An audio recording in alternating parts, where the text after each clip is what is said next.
사랑하는 성도 여러분, 새해 들어서 하나님께서 우리에게 주신 말씀이 너희는 하나님과 화목하라라는 말씀이에요.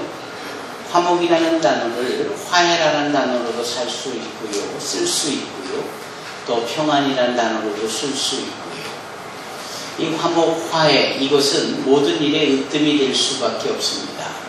그리고 하나님과 화목할 수 있는 자들이 사람하고도 화목할 수 있는 겁니다. 우리 주님께서 보여주신 3년 반 동안에서의 공생의 사역의 핵심이 그거라고 했잖아요. 어떻게 하면 하나님과 화목할 수 있는가? 어떻게 하면 사람들과 화목할 수 있는가? 그래서 우리가 진정한 그리스도인으로서 화목하는 이 부분이 정말 중요합니다. 사람들은 그것을 보길 원하고 그것을 으뜸으로 기준으로 삼습니다. 과연 우리가 진정한 그리스도를 닮은 사람들인가, 그렇지 아니한가 말입니다. 옛날 지금으로 치면 시리아지만 그 시리아에 안디옥이라는 곳이 있습니다. 그 안디옥에 많은 사람들이 찾아왔어요. 사실은 그것은 마치 전쟁이 난 이후에 한국에 전쟁이 나서 많은 사람들이 남으로 피난해 나가면서 그 부산에 다 몰려 있을 때입니다. 마치 그런 모습이에요. 그랬더니 좁은 곳에 많은 사람들이 몰려있으니 삶이 얼마나 각박하고 얼마나 치열한 생존과 경쟁이 난무했겠느냐고요. 거기에 무슨 인정 따위가 있었겠어요.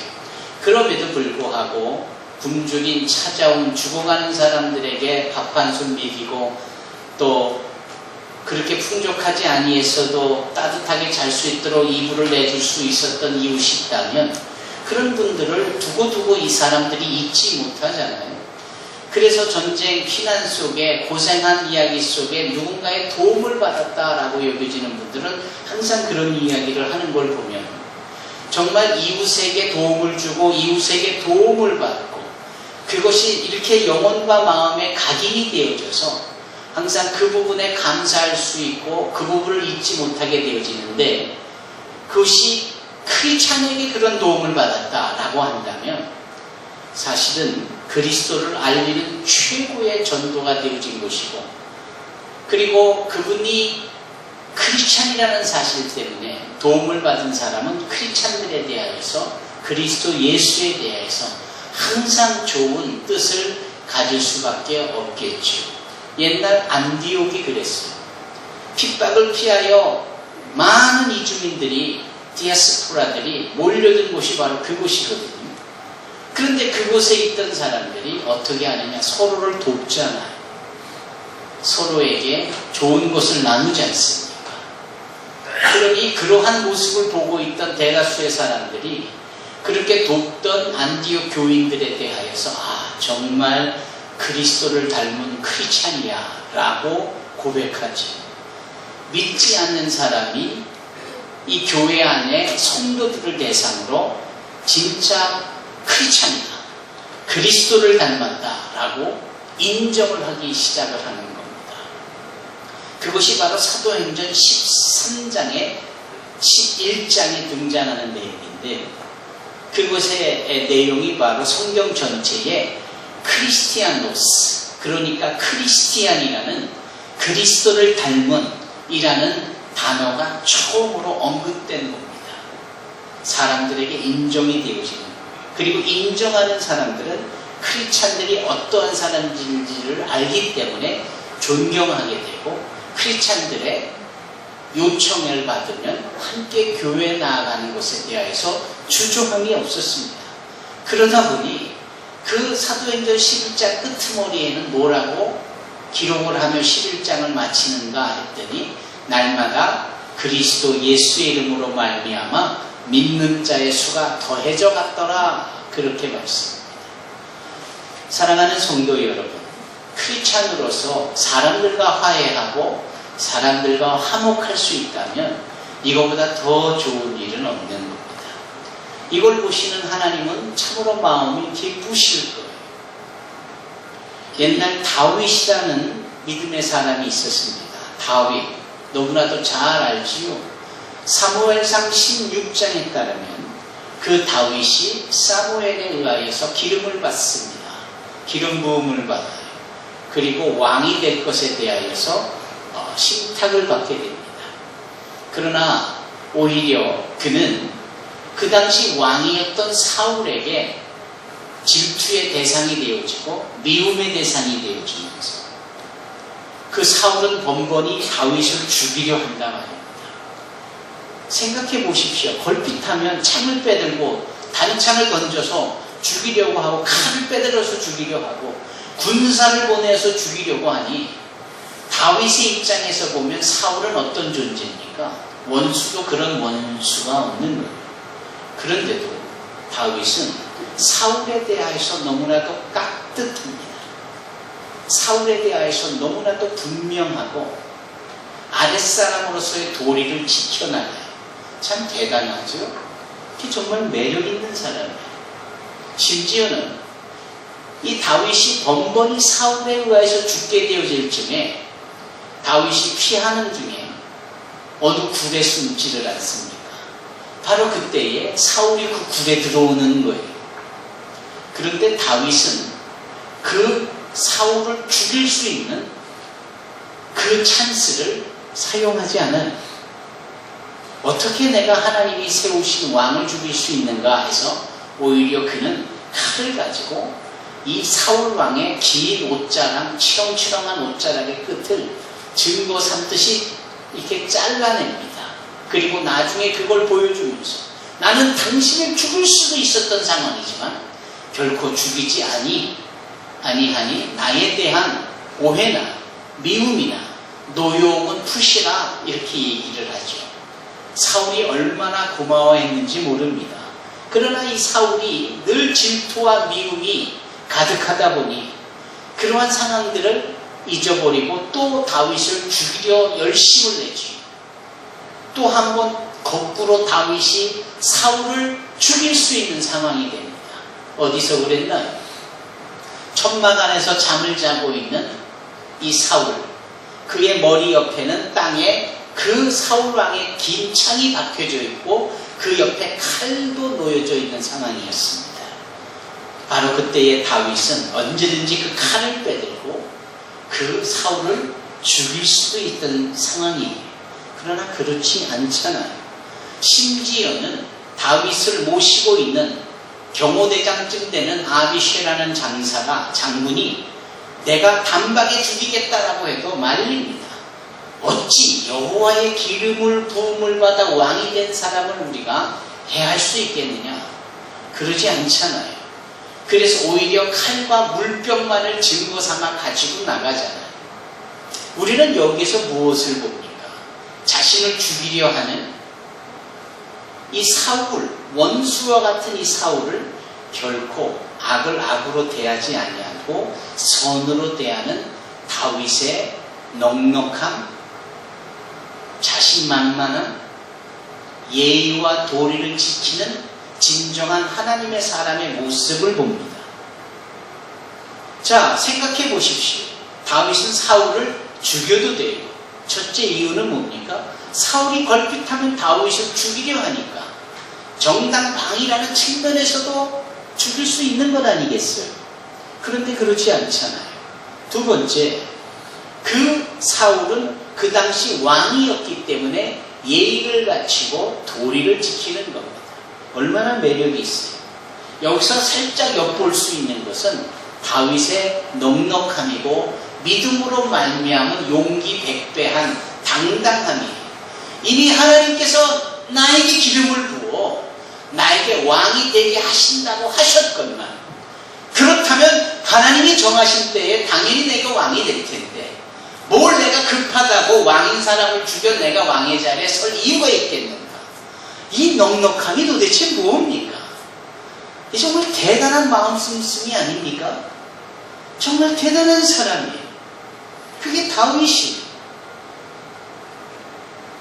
결국은 사울은 스스로 전쟁터에서 전쟁에 지게 되면서 자기 칼에 엎드려져 자기가 자살을 하는 비참한 말로를 얻잖아요. 그 소식을 듣고도 가슴 아파하는 것이 다윗이었어요.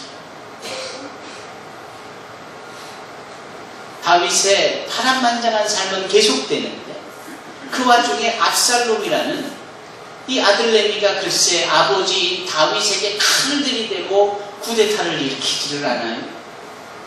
혼비백산한 다윗이 머리를 풀어헤친 채 겉옷을 채 챙길지도 못한 채 맨발로 그 급히 다윗성을 떠나는 이 마음이 어떠했을까요?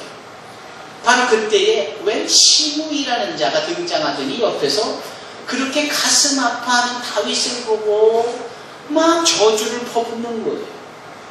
이 미친 사람아, 피를 많이 흘린 사람아, 네가 지금 그 꼬라지를 하고 어디를 도망가느냐? 그게 네가 전쟁에서 피를 많이 흘린 대가다, 인과응보다라고 하면서 주저리 얼마나 가슴 아픈 다윗 왕에게 아무것도 아닌 이 시므이라는 자가 입으로 담아낼 수 없는 저주를 퍼붓든지, 그 다윗 옆에 있던 아비새 장수가 어디서 이 개만도 못한 자가 감히 왕에게 이런 말을 하느냐고 단박에 칼을 들어서 쳐 죽이려고 할 때 다윗이 말리잖아요. 놔둬라. 저런 자를 통해서도 하나님께서는 나에게 말씀하실 수 있으니 지금 저자의 입에서 나오는 말이 곧 나에게 주시는 하나님의 말씀일 수 있지 않겠느냐. 다 나의 책임인 거고 나의 부덕함이다 라고 하잖아요.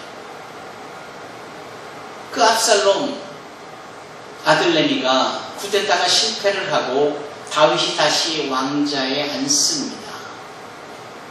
압살롬도 그렇게 다른 사람의 손에 죽어질 때 자기의 목숨을 헤아려 했던 정말 배은망덕도 못한 그러한 아들레미가 죽었다는 소식에 얼마나 다윗이 가슴을 치며 슬퍼합니다.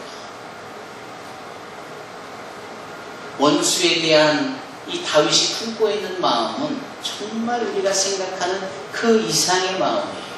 그렇지 않습니까?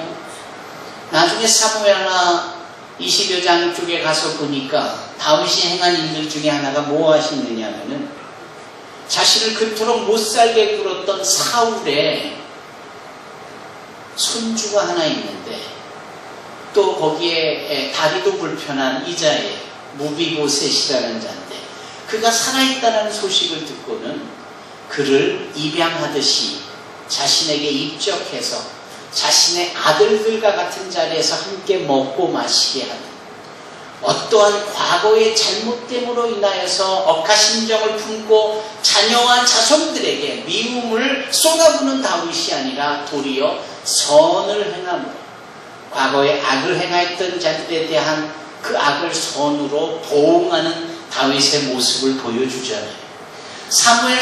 사무엘하 전체가 이런 내용으로 가득합니다.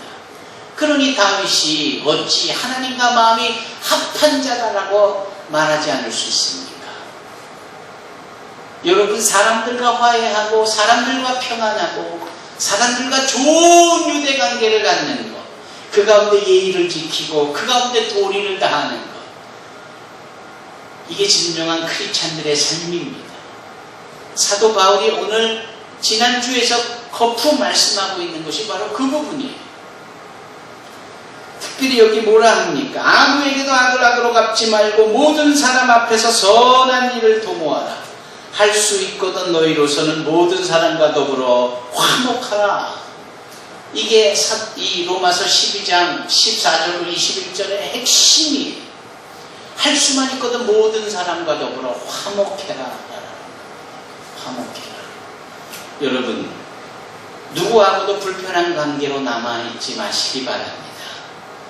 누구와도 좋은 관계를 유지해 가시도록 여러분, 내가 먼저 화해의 손을 내밀고 혹여라도 내가 잘못하거나 내가 피해를 주거나 내가 아프게 한 것이 있다면 그 일을 먼저 해결해 나갈 수 있는 저와 여러분이 되기를 바랍니다. 지난주 수요일 저녁 예배 때 말씀이 누가복음 12장이에요. 12장 끝자락에 주님이 말씀하시는 것이 누군가 너를 고소해서 고발당한 네가 법관에 끌려가는 중에 그 길에서 할 수만 있다면 그와 더불어 화해하라, 이렇게 말씀해요. 저는 그 내용을 이렇게 풀었습니다. 그 법관은 하나님이에요.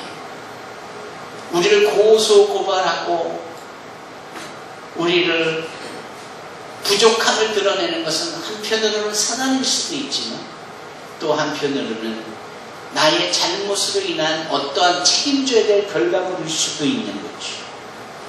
바로 이런 부분들을 남아있는 인생의 여정 속에, 남아있는 인생의 여로 속에, 내 남아있는 저 천국으로 가는 순례의 길 가운데에 그 화해를 먼저 해야 된다라고 했습니다. 그렇지 않겠습니까, 여러분? 능력이 있으면 뭐합니까? 나로 인해서 누군가가 아파한다면, 나로 인해서 누군가가 크리스천에 대해서 고개를 절레절레 흔든다면, 나 때문에 예수를 못 믿겠다고 한다면, 내 아무리 기도 많이 하고 내 아무리 하나님 앞에 정색을 하고 예배를 드리고 능력을 갖고 응답을 받았다 한들 그게 무슨 의미가 있겠습니까? 진정한 크리스찬으로서의 매력과 능력은 하나님과 더불어 그리고 모든 사람과 더불어 화목하는 것입니다. 정말 이것이야말로 절대적으로 필요한 겁니다. 오늘 본문에서 그것을 우리가 다시 한번 확인하지 않습니까? 19절에는 뭐라 말씀합니까? 내 사랑하는 자들아, 너희가 친히 원수를 갚지 말고 하나님의 진노하심에 맡기라. 기록되었을 때 원수 갚는 것이 내게 있으니 내가 갚으리라고 주께서 말씀하시니라. 그래요. 누군가에게 내가 잘못을 했거나 피해를 줘서 내가 가서 화해를 요청하고 화해를 이루는 것은 이런 마음을 먹고 그렇게 할 수 있는데, 내가 누군가로부터 피해를 받았다면, 누군가가 나에게 엄청난 피해와 아픔과 상처를 주었다면 그거는 어떻게 할 것인가? 여기 말씀은 계속됩니다. 그것을 다 주님께 맡기라라는 거예요. 주님께서 어련히 알아서 해주시지 않겠는가?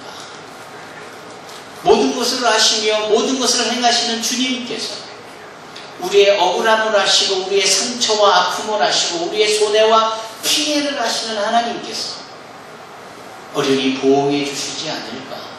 왜 우리 스스로가 그것을 보호하겠다고 나에게 상처 준 자에게 보복을 가하고 그렇게 원수를 갚겠노라 할 수 있겠는가 말입니다.